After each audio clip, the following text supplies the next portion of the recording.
Lakeshore Drive, riding down 79. It's Friday night, all the girls are looking right. Welcome back to Access Lakeshore Drive with actor Mark Holton. You grew up in Oklahoma. How do you pronounce it? Oakmulgee. Oakmulgee. Yeah, it's a Muskogee Creek Indian word, and the Chamber of Commerce will tell you it means bubbling waters, but it just means boiling water. There was probably already a hog scald Arkansas, so they I don't know. It's an old, for the West, it's been here since about the 1860s.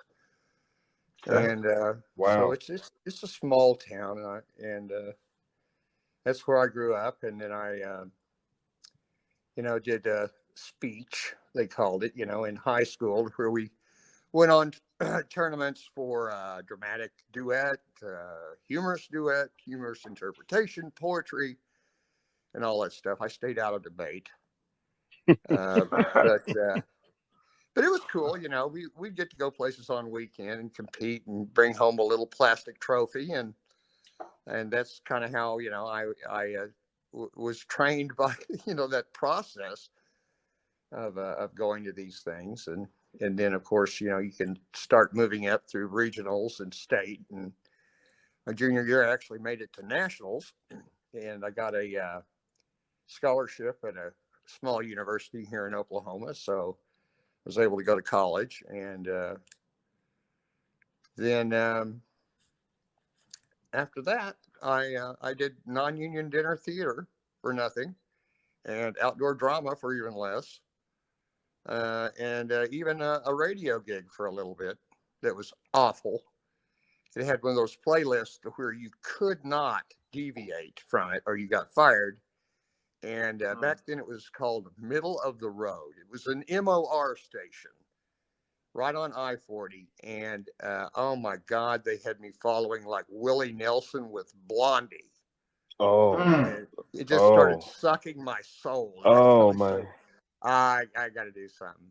I've been to New York several times, but I thought, God, I can't live in Manhattan. I think I'd go crazy because I'm from a small town. It'd be psychologically, I determined after actually I'm stealing that from somebody I saw on late night TV, and they said, well, why did you choose LA over Manhattan? And he said, well, I just knew myself, and I was, from a small town, and I knew that it would be easier for me to rub bumpers than to rub elbows. And so that's, based on that, I had never been to LA before, but I loaded up I was telling Dantès yesterday, I had a 1977, oh no, God, it was older than that. Whatever the first year of the Pontiac Astra. Are those the vans? No, the little it was Pontiac's version of the Vega. At least it didn't explode like the Pinto. Little bitty cars. They still built them like the big Detroit monsters or whatever, and all the weight was in them. They were absolutely gutless. So it was one of those types of vehicles to where you have to turn the air conditioner off if you're going uphill. So I threw my 10-inch black and white TV and my boombox in there with the rest of my stuff, and headed west. So now you graduate from high school in Oklahoma, and you pack up, and then you move out to LA. What was that like? Your first impression of LA, and getting acclimated to LA? Yeah, well, I was I was telling Dantès yesterday when we were talking that I've got the series of divine intervention in my life. I had a college buddy that I was in theater with, and he had been to L.A. and made good friends with a guy. They were lifelong, buddies after that. And he mentioned to him, he said, "Hey, a buddy of mine is coming out there, and when he gets there, can you just kind of tell him, you need to look here and you don't need to look there. That's too expensive, or, you're going to get shot in that neighborhood. Just kind of, give him some pointers about where you should look for an apartment." And the guy literally said, "Well, where is he staying?" And he said, "I don't know. I don't think he has anywhere to stay." He said, "Well, just have him stay with us." So, first miracle. And the second miracle was his wife was an assistant casting director at Paramount. Oh, wow. That's definitely divine intervention. Oh yeah. Wow. Yeah. You talk Wow. about beating Vegas odds there. And, she would have to read with, just scads of people every day. And finally she said, "You want to come in and read against some of these people, and just, do that for me?" And I said, "Well, sure." So I started going in and doing that, and I'm reading against people that, I thought, "Oh my God, that's Ernest T. Bass from from Mayberry, North Carolina, and these wonderful old character actors." And then they decided to do. They were casting the major roles or whatever to fill in around Emmanuel Lewis for his TV debut. Webster, yes, Webster, and then of course Alex and his wife, were the parents, and so I finally started reading against in front of the producers and director and the writers, and at the end of that process, they said, "Guess what?" I said, "What?" They said, "We're going to write you into the final episode of the season." What? Yep. So that's how I got my SAG card. Wow. Yeah. Yeah. So So- another mind blower, just from somebody knowing somebody that hooked me up with them. So let me get this straight. You go out to California and you get written into the last you get written into the Webster TV series. Is that correct? Yes, the last episode they did that because they liked, of course they saw me all day long for 2 or 3 days. Wow, God is Oh, good. People, and they God is thought, well, amazing. So that's how that happened. And You how don't was get that too many experience? stories like that. So that pretty much catapulted your acting career in Hollywood, being on the Webster Show and Alex Karras and Emmanuel Lewis. So from that, you went to further auditions, or you started getting calls. How did that go? Yeah, well, if you don't have a SAG card, it's kind of hard to even get into an audition. So that solved that problem. And then, I had joined AFTRA. So I had my SAG and AFTRA cards. I was able to get an agent. And then, there were, now that, I had that cred, then the other auditions were opening up, and I was starting, to do other television shows, usually, a featured role, a small role or whatever of the funny friend, one episode. And then it wasn't long before I started doing feature films, low budget feature films. And back then you could whip out a movie for $1 million easy. You had 1.5 million. You could do all Yeah, sorts and of at the great time, things. things are different now. You definitely need 15, 20 just to do a small indie feature. Oh, I have no idea. It's a lot. It's I have a couple of my friends that have done the GoFundMe thing, and it just seems like it goes on forever. It works, but for some people, but it's a process now that I'm unfamiliar with, really. But back then, that's how I did. Got into Teen Wolf, and there were other, smaller, roles in films around that same time. And then I got cast in Pee-wee's Big Adventure, which helped me a lot. Obviously, it still helped. Yeah. You've been a part of pop culture now for close to 4 decades, thanks to that film. Yeah. What? We are recording, aren't we? Yeah, We it doesn't are, feel we like are. it, but we are. Well, Mark, I wanted to ask you, do you think early on you got typecasted in more roles that weren't, I'm trying to see, comedic? You think you got casted in more the comedy role or Yeah. I'm trying to think of the type of film that, and why is that? Well, Why do you think that? if you're overweight, you're perfect for, there's always a fat friend or a fat Oh, character. The guy, eating every chocolate bar or whatever. And that's pretty much the way the role was written for Teen Wolf. uh-huh. Pardon me. So I think there's a little scene or whatever where Chubby's taking a bite off a Twinkie or something. Who knows? And But that, that kind of just getting that chance, and it was an opportunity for me to learn a lot about just the mechanics of making films, and yeah.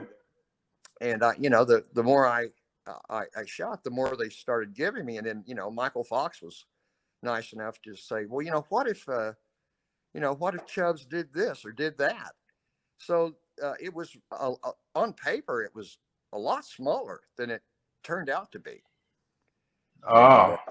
so So they expanded your roles once they saw that I guess you was somebody that was that was funny. Your characters were kind of yeah, bigger and than what they scripted.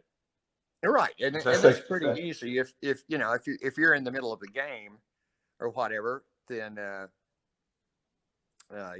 you can kind of start throwing stuff in there like shoot it, fat boy.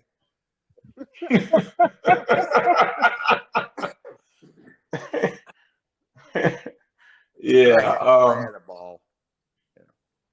yeah, and I see you. I mean, I actually looked at some scenes from Teen Wolf. I looked at scenes from um, some of the Jennifer Aniston. You work with a lot of stars early on in their career. I'm looking at things from 85, 86, 87, and I'm seeing these young actors who at the time didn't have that the names and the prestige that they have now. And so, I mean, what do you think about that when you reflect back on it? What are your thoughts on that? That you were there, at the beginning of some of these pretty big time actors' careers. Well, I used to joke around. I used to say, everybody that works with me ends up to be a big megastar. Hmm. And there's a little bit of truth in that, even though it's a joke. Michael Fox went on to, Yeah. and of course Paul Rubens and Hmm. Jennifer.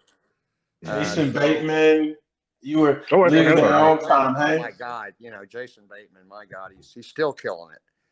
Yeah. So, He's yeah, it was great, and you look back, I was sitting watching Ozark a couple of months ago, and I started thinking about stuff that we did during Teen Wolf 2, and it's like it happened to other people. Things are so dramatically different. mm. You know what? And I always think about it.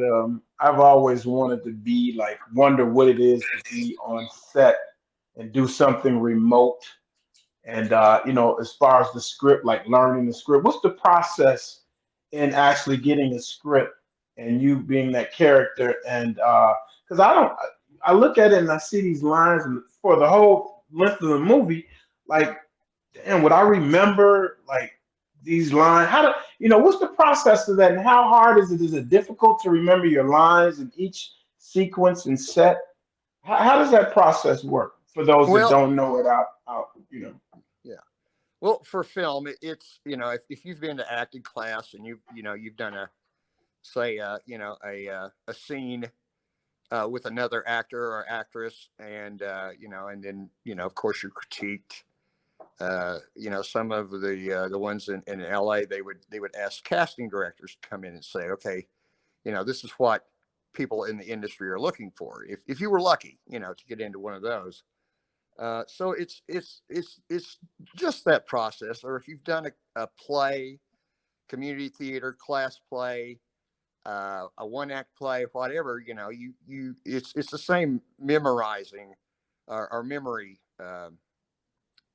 process or whatever. But once you get into film, it might take a very long time, and it's not it's shot out of sequence.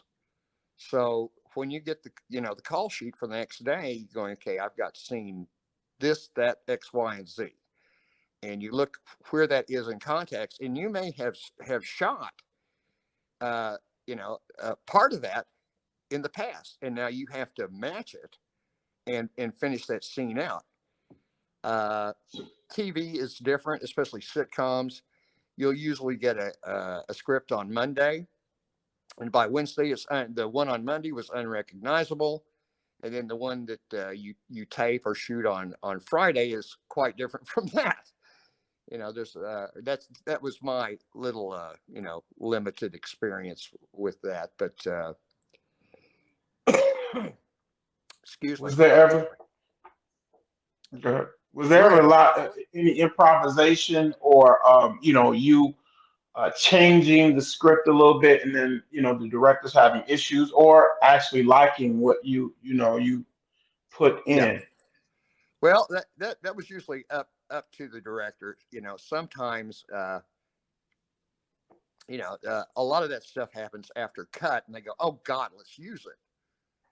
And then sometimes it's you stick to the script. You said if instead of and or but, whatever, and so they're very strict about that, and you don't have a lot of leeway. And then there's other as long as the person you're talking to is listening and reacting, and a mild deviation usually it doesn't make that much difference, except that you have to pardon me, you have to match that. If you do a master shot of both let's say two actors together, and you and I are in a master shot, and then they're going to shoot you over my shoulder, and then they're going to shoot me over your shoulder, and there might be other angles besides that. So every time you do it, you can't say a different line every time you do it. And I was very fortunate to work with people that delivered lines the same each and every time. There was a consistency to it, to where when the editor sat down with it, the scene went together the way it was supposed to. And then I have worked with other people. Well, I would say recently, not very recently. I don't want to. I'm going to get myself into trouble, but there are actors out there that if the camera isn't on them, they phone it in. So they don't give you anything to really bounce off of, because they're used to working that way, and they're usually people that don't have a theater background that went straight into television. So makes sense. Makes sense. I'm gonna shut up before I get my ass in trouble here. So we're having some questions coming in here live from Instagram from some of your fans.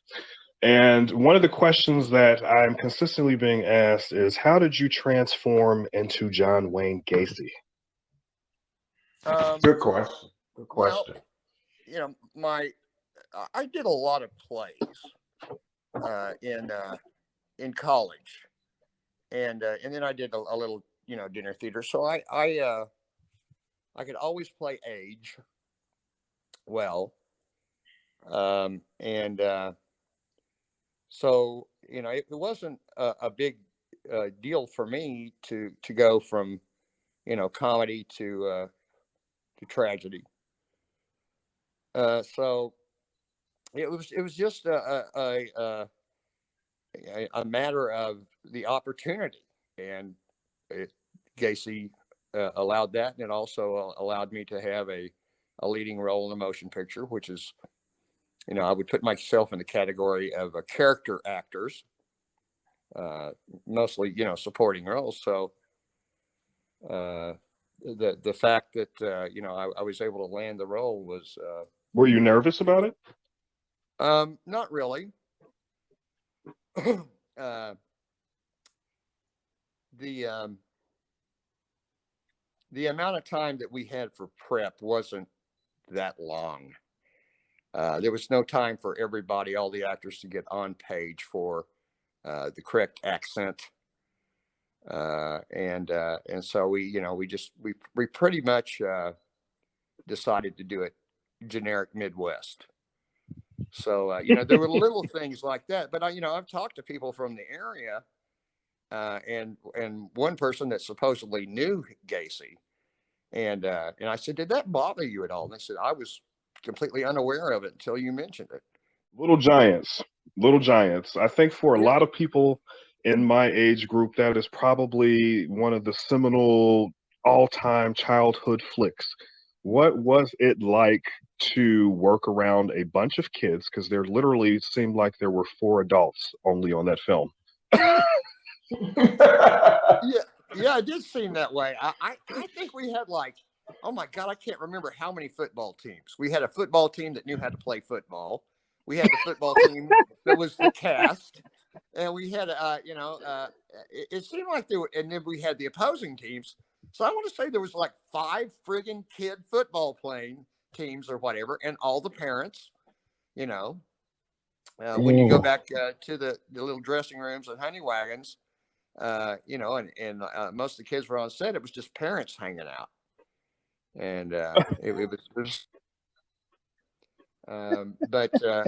but yeah, it was great. It was just, you know, I can remember, you know, leaving the makeup trailer and making the little trek across the field there to the stands every day, and it was really weird. I don't know how I ended up getting one, since I guess, like you say, there weren't that many adults, but I guess Spielberg said, you know, get everybody a jacket, you know, with the Little Giants embroidered on it.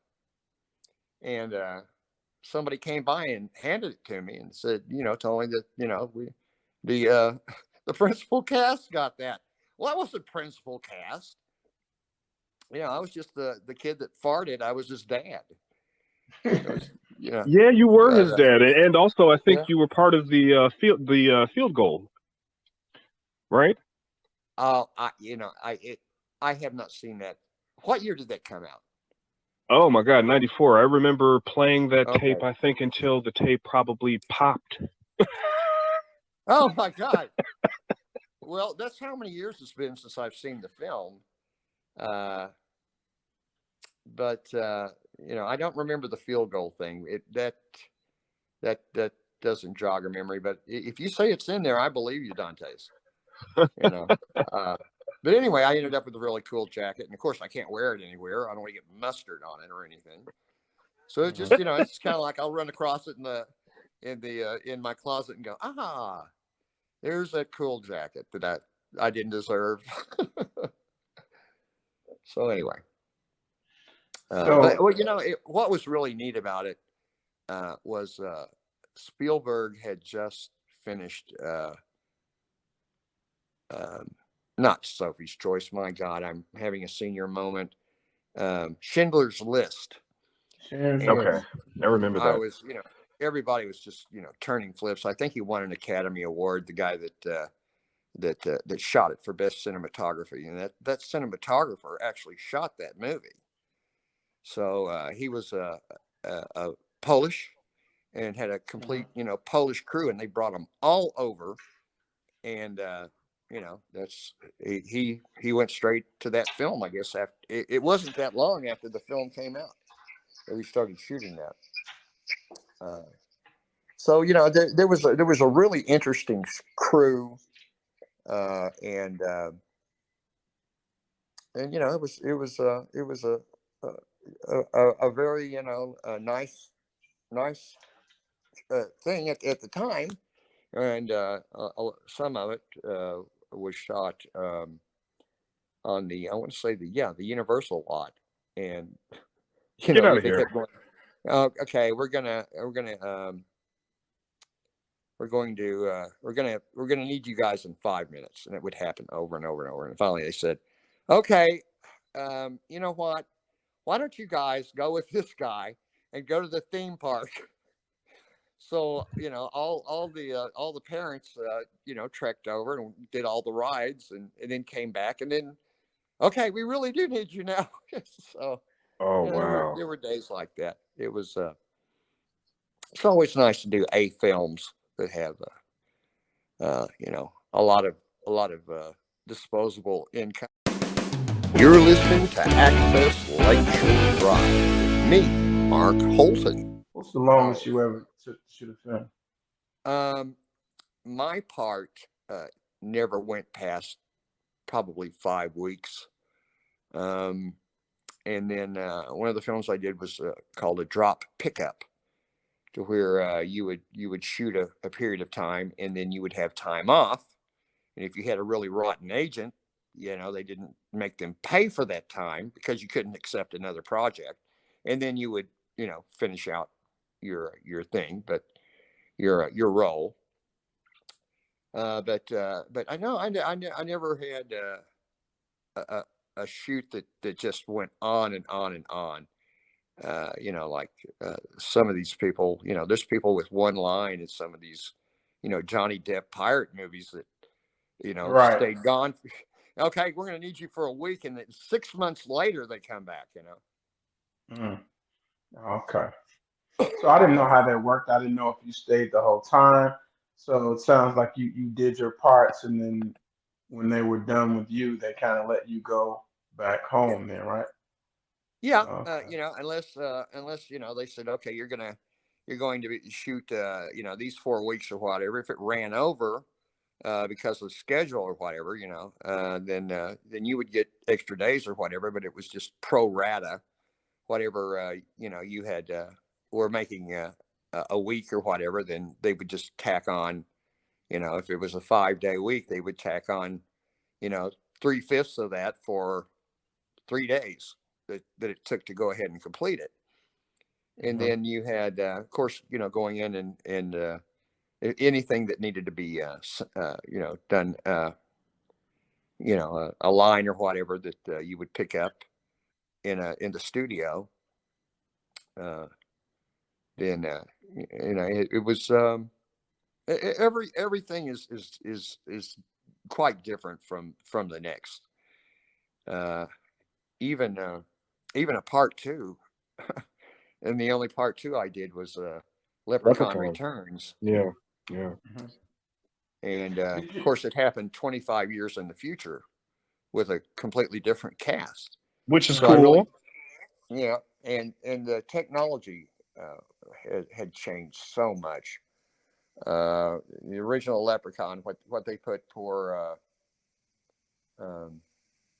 Warwick Davis, was amazing. No, I mean, man, they were still using spirit gum. It was no difference than the shit they were using on people before World War II to stick a hairpiece on, or a mustache or whatever. It doesn't sound comfortable. He smelled that. He had to breathe it, and he got sick at one point. And I was really worried about him, but he was a trooper, man. He went ahead and finished it out, and you'd never know it. But that's you get to the point to where just to get a drink of something, you got to do it through a straw. You can't touch anything. Somebody has to feed you, and then at lunch, you've got to take all that stuff, a portion of it up. So after that, then they had to stick him in the chair and redo everything. It So, probably took like 4 hours, I would imagine, or more. oh, it seemed like it took forever, and just day in, day out.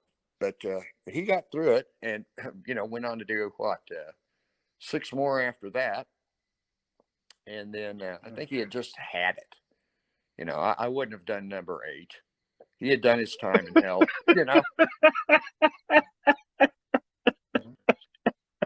Sorry, I don't mean to laugh at that. But Well, no, but then he made room for the next leprechaun. yeah. So So you're telling me there's 8 leprechauns out there?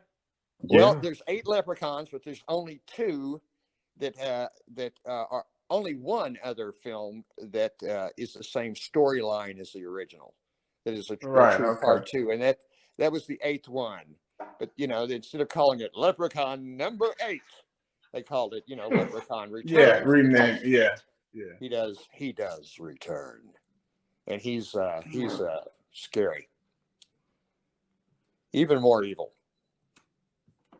than the first So one. that segues us into. So now you've done movies, and I mean, was there ever a directing bug, or did you ever direct anything? What were there desires to, what led you in that direction?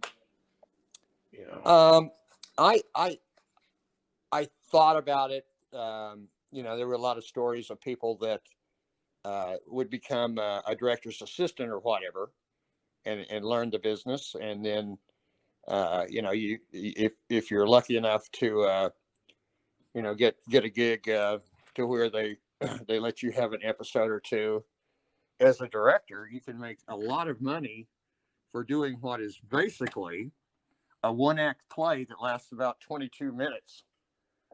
So I thought about that, but the opportunity never really arose, and I really it wasn't something that I aggressively went after. But so the answer is no. Yeah, I thought about it, but the opportunity never arose.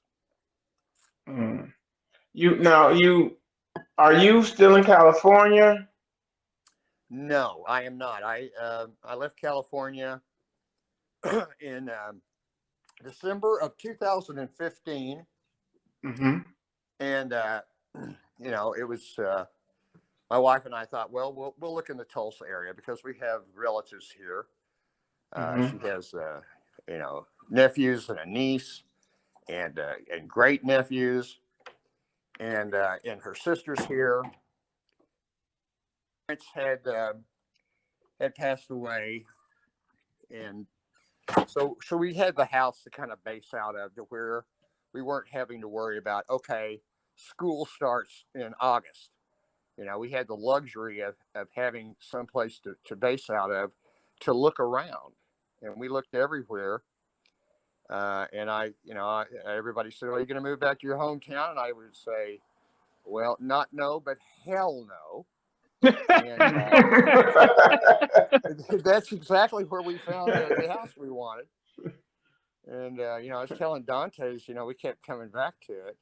It was like 90 seconds away from where we were basing, and literally. And I was looking at this property. It was an old house built in 1918. And my wife walked up behind me and said, if we go look at that place, we're going to fall in love with it. I said, I know. That's why we haven't been to look at it. Okay, let's go see it. And, we were tired of looking at that point. And it was, I have another divine intervention story about that. So, anyway, no, I'm in a small town in Oklahoma, and I've only been back to California a couple of times. One was for a fundraiser, and the other was for at the time was for my son and future daughter-in-law's engagement party. And I'll go back to the wedding. But other than that, I haven't been back to do anything, to work or whatever. I mean, we have the internet. We have all sorts of different ways to talk to each other face to face. So there's really no reason for me to be there to audition. Good point. caught in traffic and, Good point. all the other, I could, forever, but anyway, I hope that answers So your question. I see a movie in 2018. So you still are active as an actor. If somebody wanted to cast you in a role, you would take it if that's the role that you were interested in. Yes, I met a director, young director, Michael Levy, at the first convention I went to ever in Indianapolis, and he had done a few films, horror films, and he asked me to be part of it, and he sent me the script, and in the middle of COVID, the winter and the isolation, this guy that had planned to shoot this thing in New York called Stream. The name of the movie is Stream. He called me up one day and said, we're going to shoot this movie and we've got a place to do it. And I'm going, oh my God, I'm not going to New York in the middle of winter, and, to shoot this shoestring movie. But he found an old hotel in Gettysburg, Pennsylvania. Wow. And almost How creepy. I know, and like 90% of the film is done in this old hotel. And I literally left the airport, went to Gettysburg, went into the hotel, and was in the hotel the whole time until I left to go to the airport to leave. So, yeah, everybody was tested and, good to go as far as, and I think this is, pre-vaccine. So we got it done. I'm unaware if anybody ever got sick. That's good. Yeah, that's good. But I have to check out that movie. Well, one of the films from that time period was a film called, and the Reanimator himself was the lead role in this film, and I thought, God, that's going to be great working with him, and hearing his stories or whatever. And we got along great, and our scenes, I think, went very well.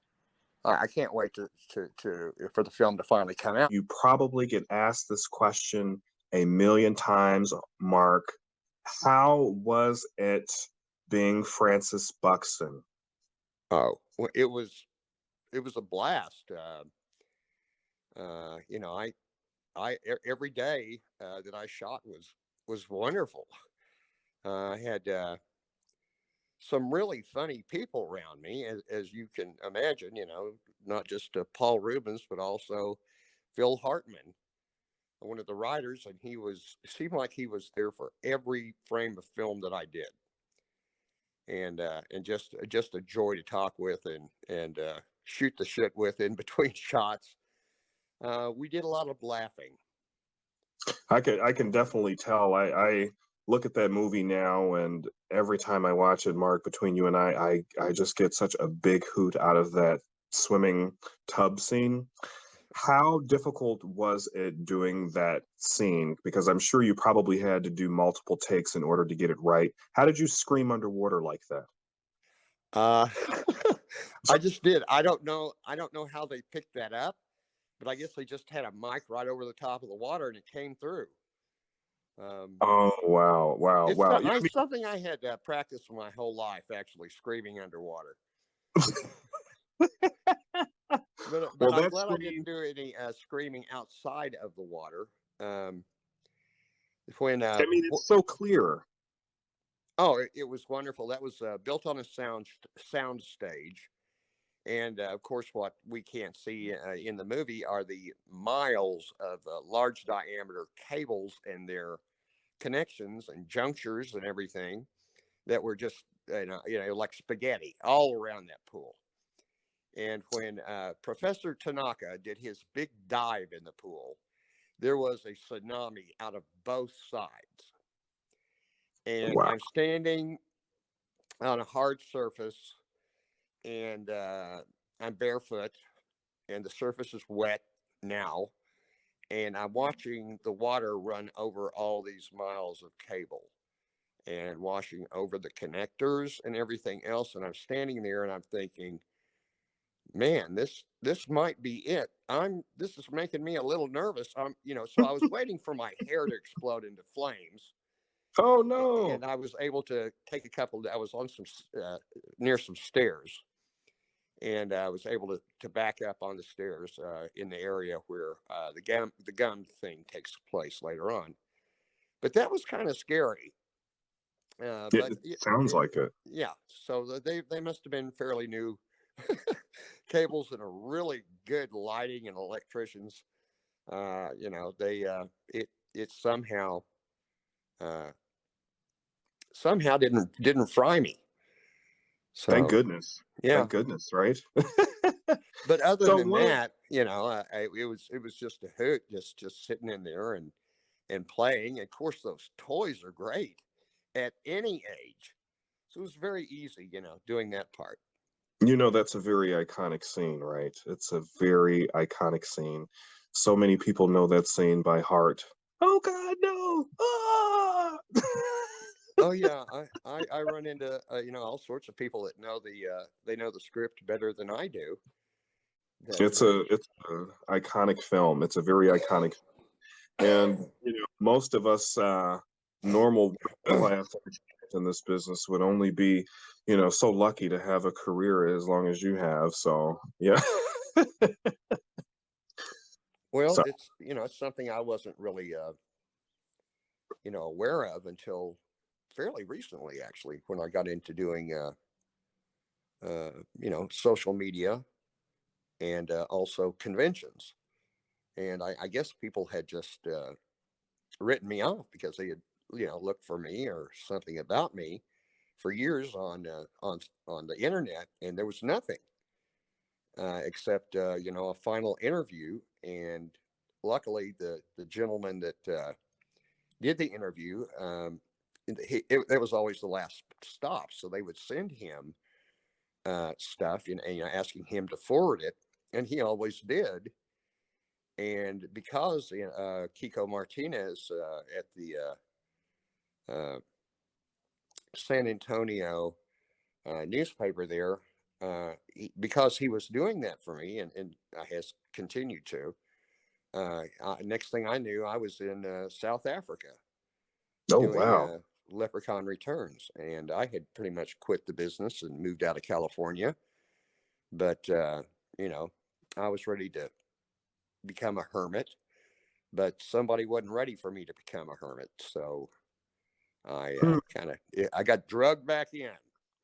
Well, we're very happy that you're back. So now, since you brought up Leprechaun Returns, since you returned to Leprechaun Returns, do you think I'm hoping, because right now we're sort of in a Teen Wolf renaissance right now with MTV having that series that's completely separate from what you guys did. And I think now would be a great time for a return to Teen Wolf. So if that was going on with Michael J. Fox, if we can get Michael to come out and some of the other original cast members, would you return to that? Yes, but I don't think there's much of a chance. I mean, what are we going to do? Play in hover rounds? Well, I mean, it's a whole new generation now, Well, right? I that's mean, your true. kid could be in school. Michael's kid could be in school. Well, sure, grandchildren, maybe. Hey, I'm open to anything. Somebody sends me a script, I will read it. So that's the way I'll answer that, truthfully. Oh wow. Well, yeah, I definitely enjoyed you in Teen Wolf 1 and 2. These are iconic roles. You've been blessed to have a career that people only dream of, So I am just curious, what are you thinking about the future outside of acting? Like, what do you want to do outside of acting? I know we've talked a lot on this whole interview about what some of your aspirations are for continuing acting, but what do you want to do outside of film? Like what is that like? I am having a ball doing conventions, horror conventions. I'm looking forward to doing more of the comic cons. There's all sorts of cons out there, and really nice ones, really big ones. And I've only done a few, but I'm going to do as many as I can this coming year. In fact, in not too many days of your listeners hearing this, I will be in Atlanta at Days of the Dead, I believe the 25th through the 27th. And That's right, listeners. You heard it here first on Access Lakeshore Drive.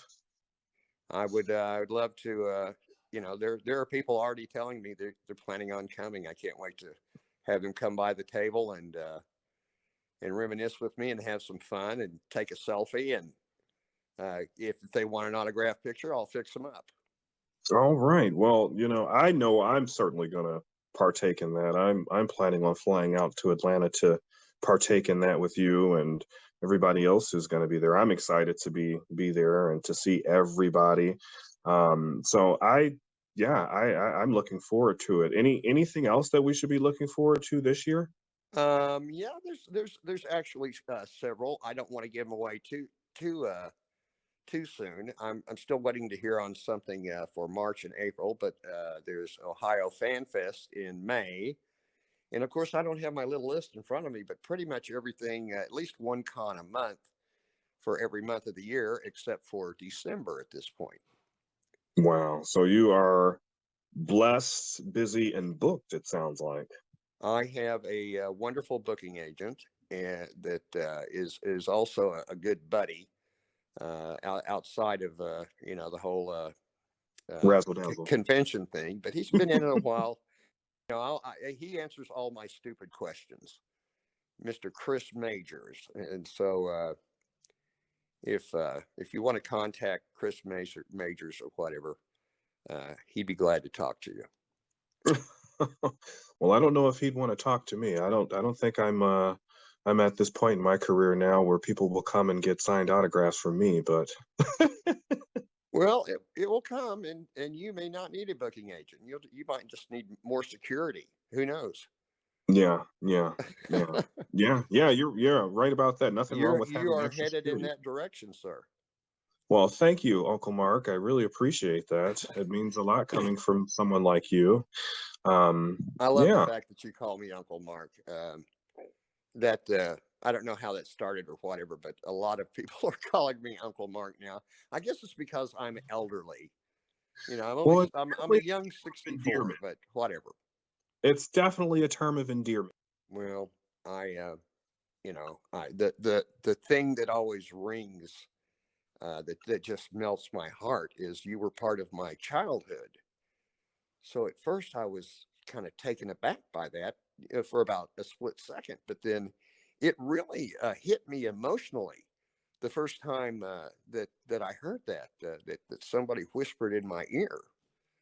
And I had to get my shit together, because I was in a group of people and not just, have an emotional breakdown at that point. It dawned on me. And then, of course, COVID hit. Yeah. And it shut the entire earth down. And, there are still, places but I think we're through that. I hope we are. Yeah, I definitely are too. I hope so. I definitely hope so. Definitely hope so. Well, thank you so much, Uncle Mark, for taking the time today to talk with me about your illustrious career.